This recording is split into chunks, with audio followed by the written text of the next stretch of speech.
weird value in between the manual settings, the camera will do it to make sure that the exposure is spot on.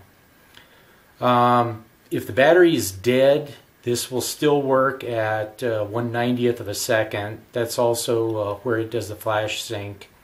And if the mirror is stuck up and it has a dead battery, you can see, if the camera's going to work.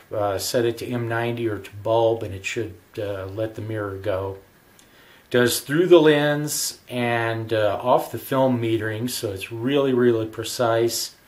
Has exposure compensation, plus or minus 2 EV in half stop steps. Shutter goes from a second to 1,000th of a second. Those are electronic. The M90 is the only mechanically timed setting. Has a little lever here for turning off the audible warning. It has a beep